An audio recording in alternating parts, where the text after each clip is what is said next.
welcome back to part 5 of our RetroTink 4K plus HDMI mod discussion, and today we are talking about the OG Xbox, which has an HDMI mod available as well as native component and optical audio output. So this is probably the first discussion we've done so far where there is actually a real tangible benefit to running an HDMI mod through the RetroTink 4K, but even then, it will be if you are looking for a very specific picture output. So very fun one this time around. So let's go ahead and talk about our setup and dive into some comparisons. So for today's video, we have to use two Xboxes. So first up, we have our unmodified component out Xbox here. Normally I'm running an OpenXenium in this one with a 500 gig SSD, but I've reverted it back to a stock configuration for today's video just to kind of just give a general overview of what you can expect out of just a normal off-the-shelf Xbox. And next to that, we have a Project Stellar HDMI modded Xbox. So this one is just running Project Stellar with the HDMI mod and then a 500 gig SSD. And then both of these are, of course, connected to the RetroTink 4K. So HDMI component and voila. And of course, this one is also running optical audio. Now, before we dive into the comparisons, let's go ahead and talk about settings for the RetroTink 4K for both of our input sources. So first up, we have our component video source here. So there are no pre-made component video profiles for the original Xbox, so I've kind of gone through and kind of worked up my own here. But essentially, heading into advanced settings, scaling and cropping, if your game supports 16:9 widescreen, you're going to be using the 16:9 pixel aspect ratio. You could set this to proportional, or you could do an autofill integer to get it a little bit sharper. Autofill, but I kind of preferred proportional on this one, so we had a full 4.5 scaling without any additional borders on the top or bottom of the screen.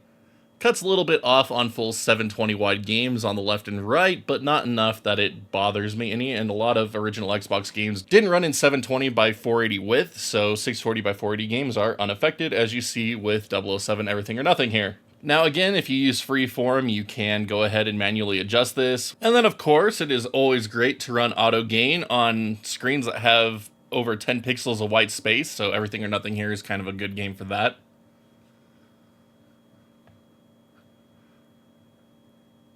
And that calibrates our white balance to give us the proper brightness levels, and the results have been great.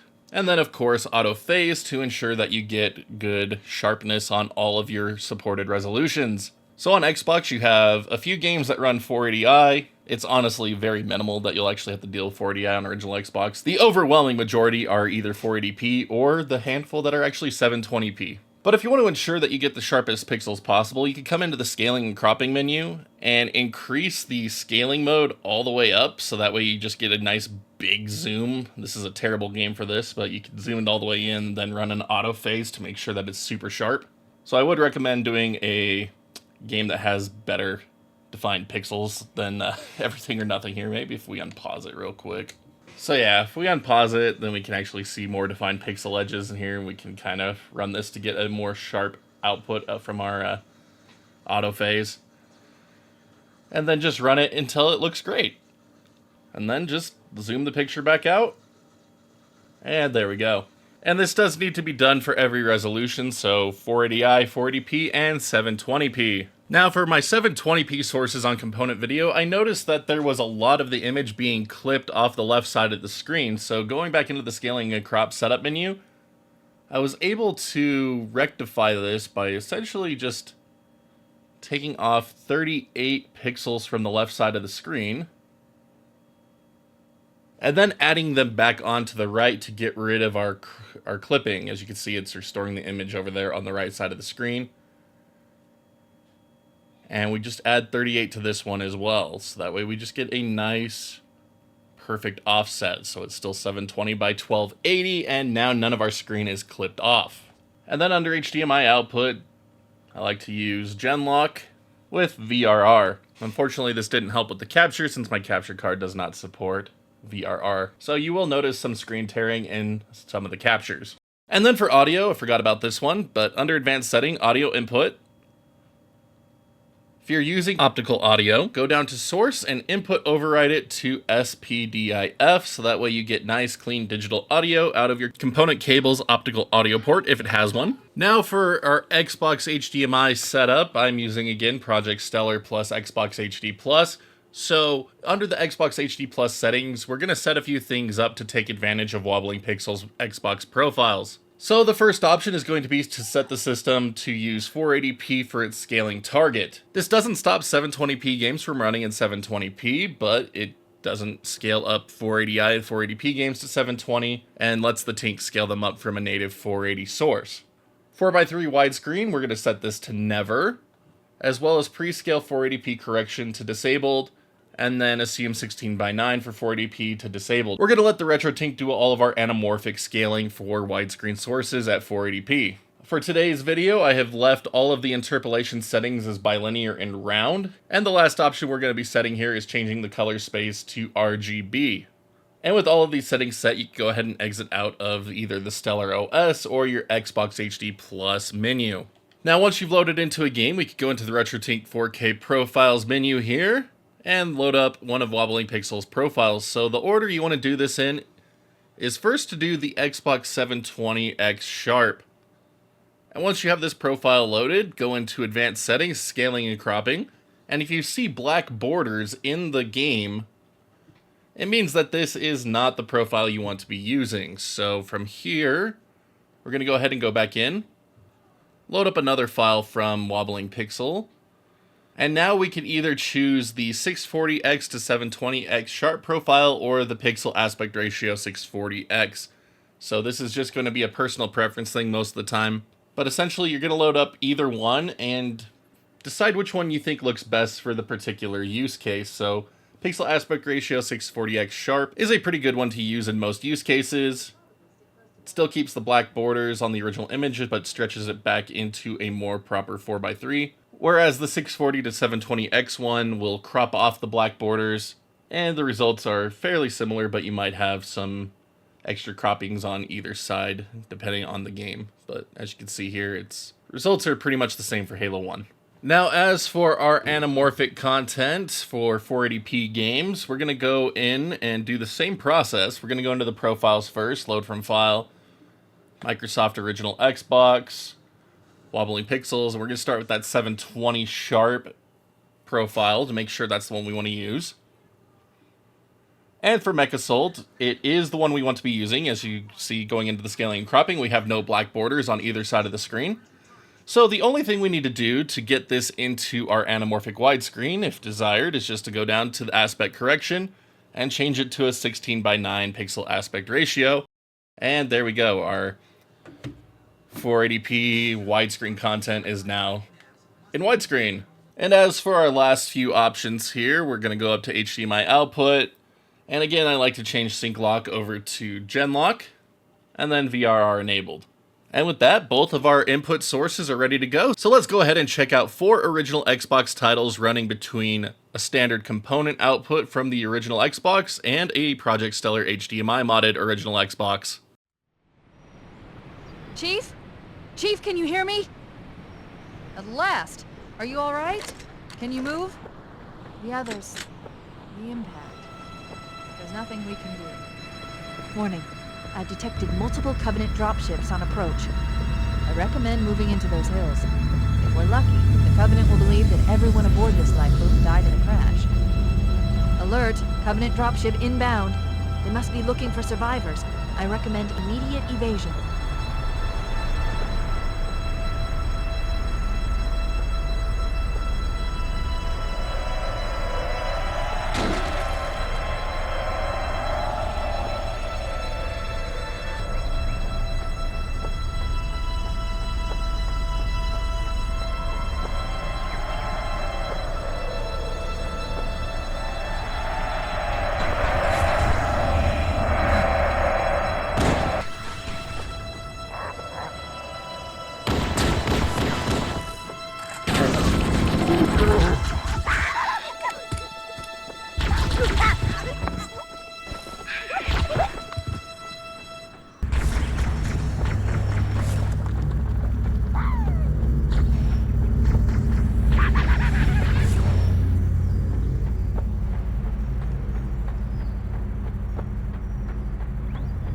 finding a lifeboat beacon over the next hill.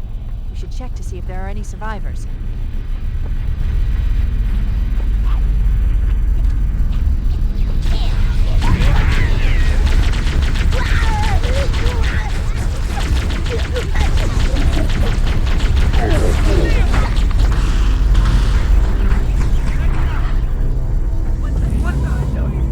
We can use your help, sir. Good to see you, sir. I thought we made it off the Pillar of Autumn. It's a mess, sir. We're scattered all over this valley.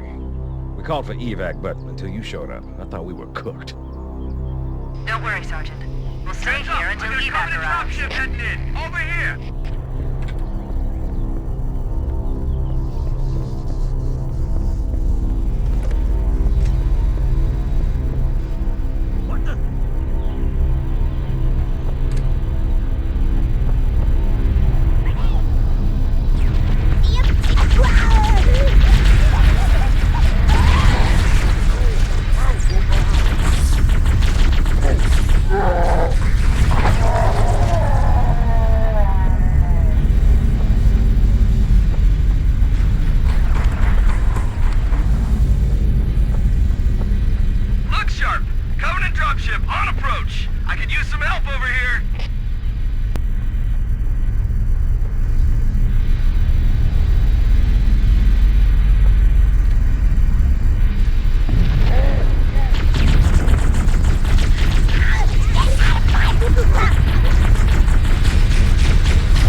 Showed up. What the? More, over here.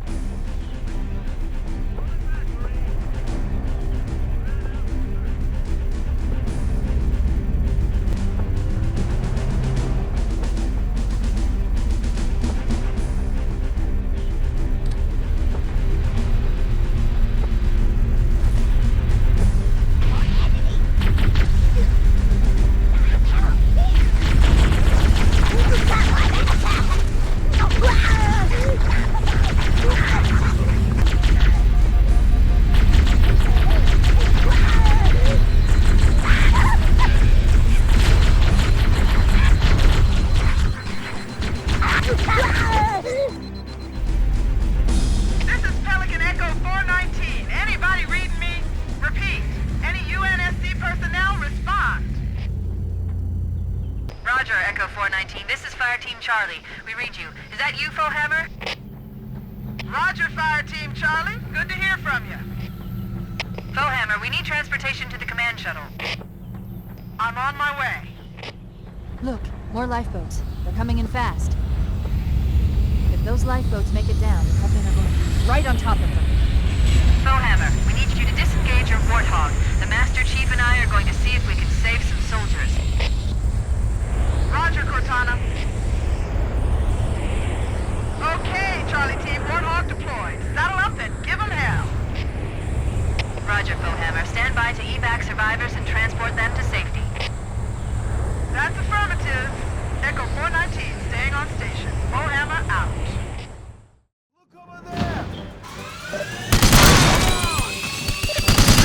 This is SAS Evac 1. ETA 60 seconds. Hang on, sir.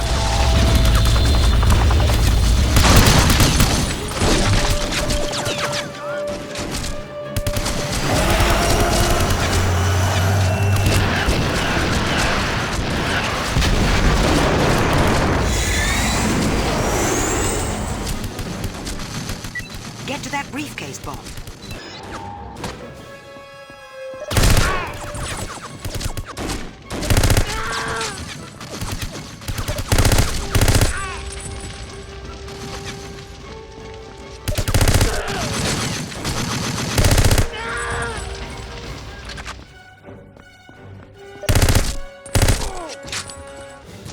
Find a rocket launcher.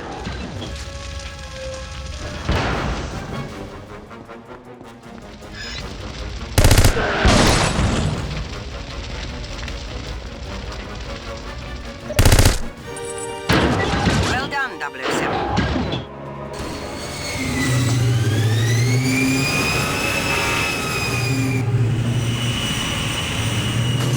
Control. We'll have to hold until that jet is neutralized.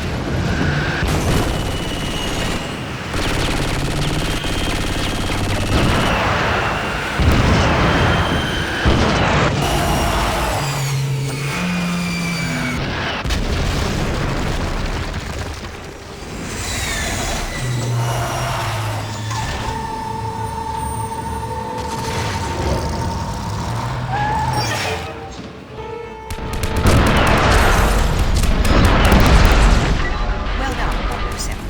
The evac helicopter is in position.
It is fortunate that you found me.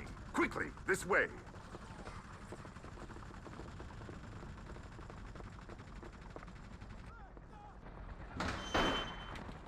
Perfect! He won't trouble us anymore.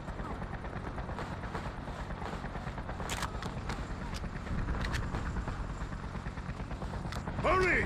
We mustn't linger here. More soldiers! Get your hands off me, you stinking cunny! No, Chris! Save yourself! Please hurry! We must move on now!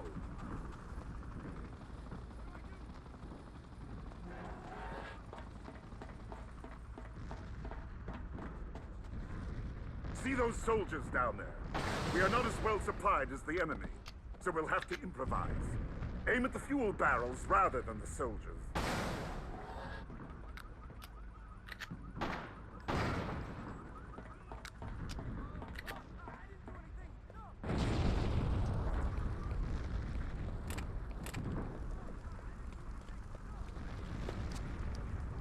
Good! You are ready for battle again. We're not out of the woods yet. It's us or them.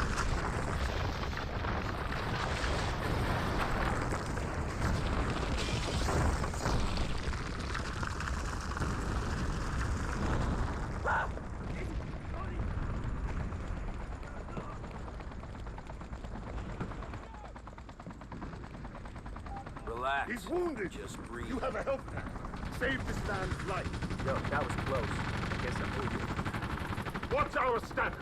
Okay, come with me, guys. I've got supplies that'll get us out of this mess.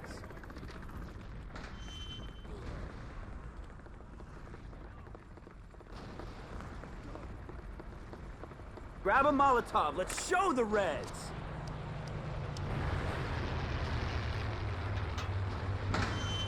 Throw those babies!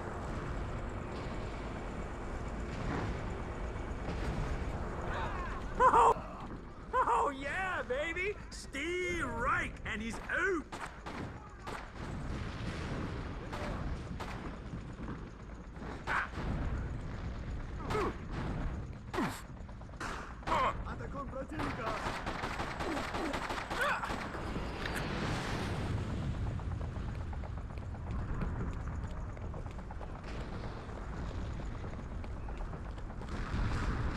Open this manhole with your wrench. We can escape to safety below in the sewers.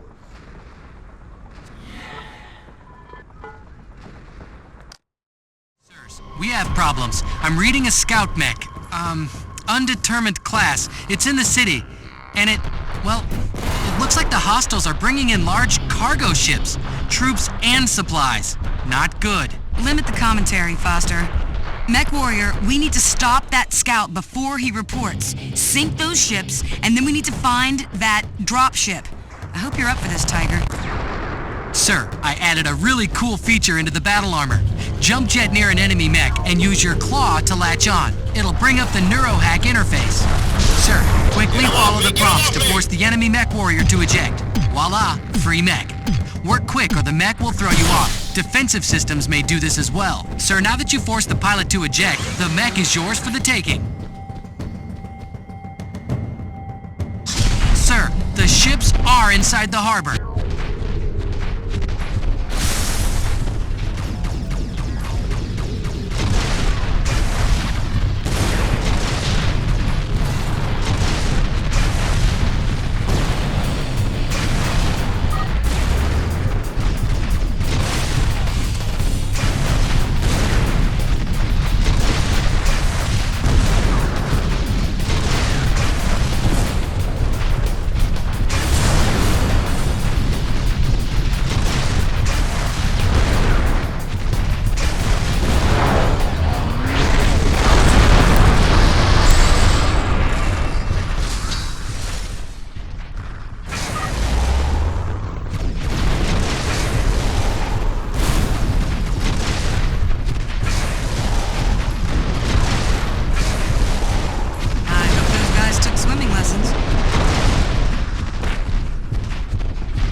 Follow the nav points I've set up, sir.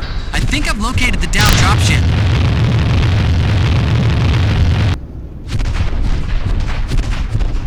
That dropship really tore through here.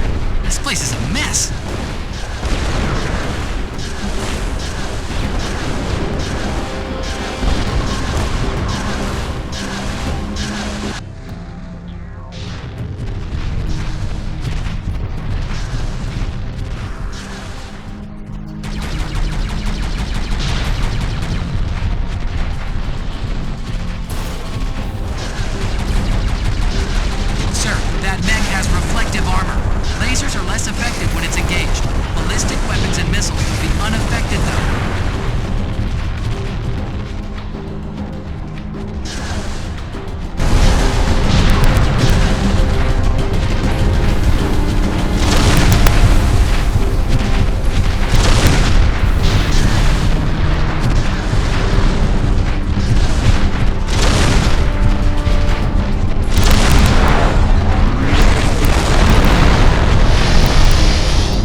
I marked the crash survivor as a friendly. Help it.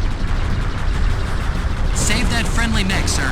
Remember, your reticle will change to green if you're currently targeting a friendly unit, so don't fire when it's green.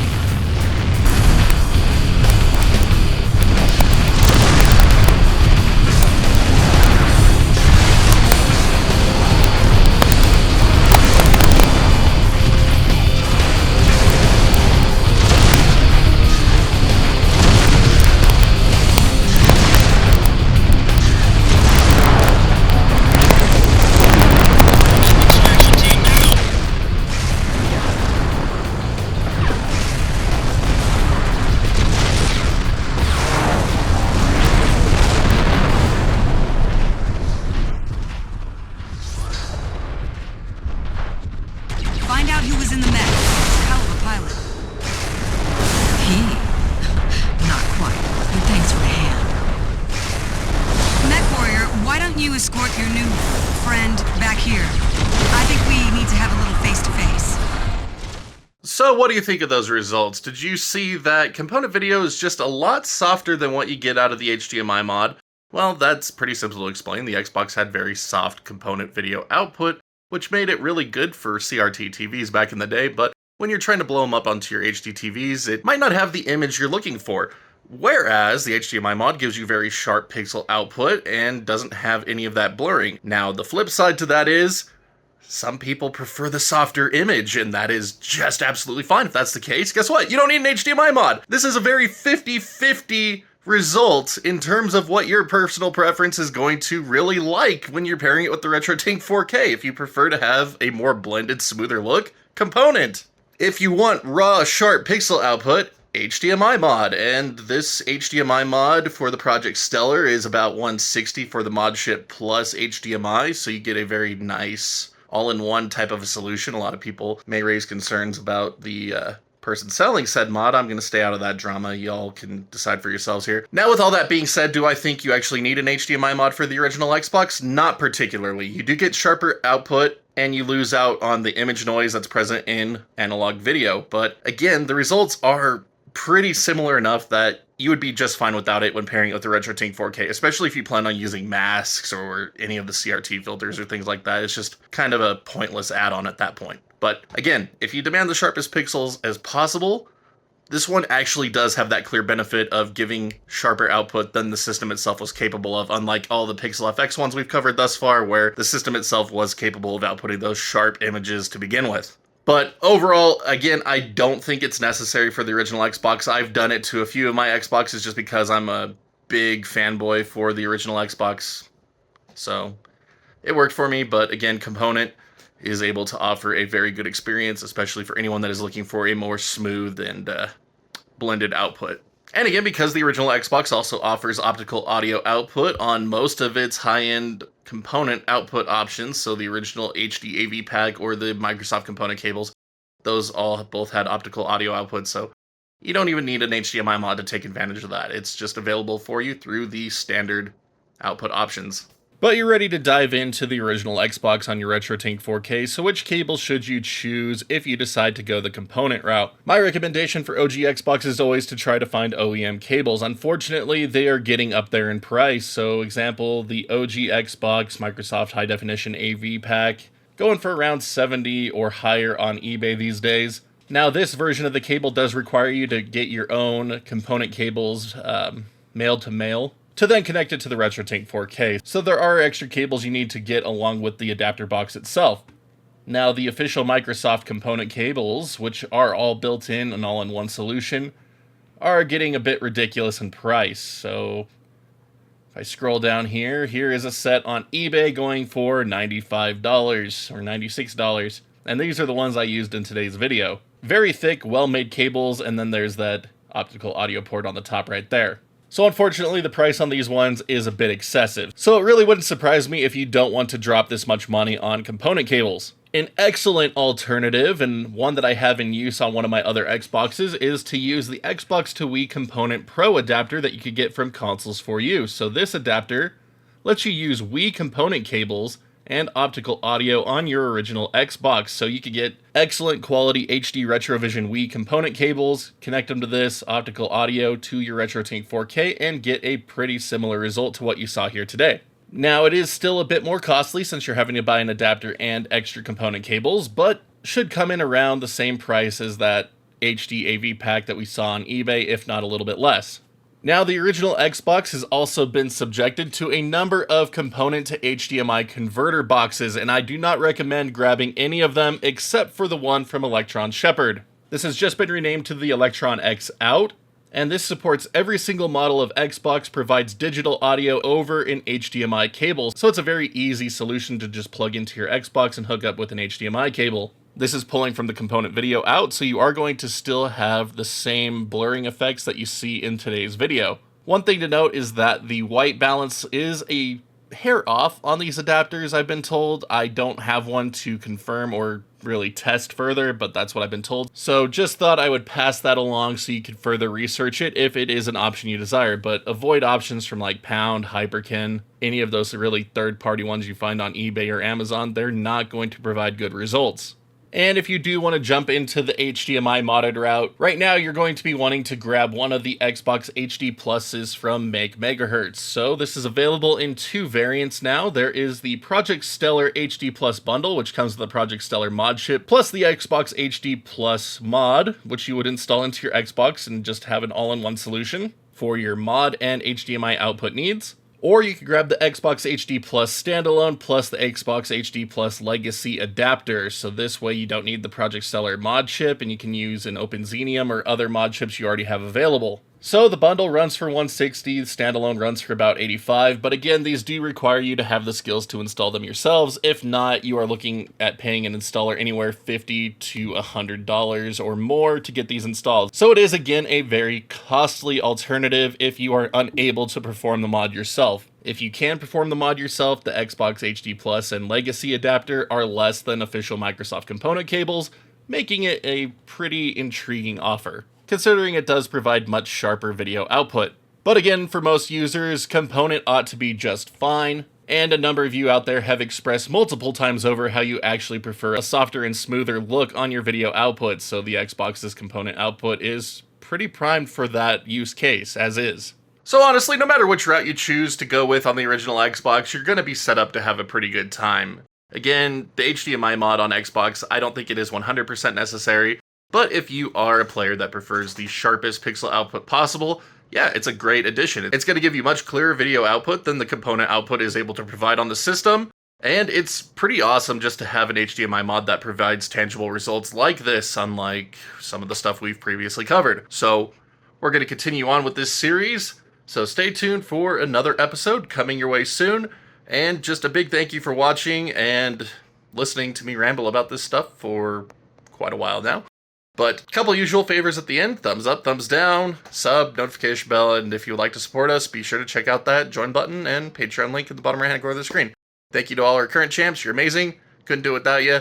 But until next time, wonderful internet peeps, you all stay awesome, keep on gaming, and we'll see you back next video.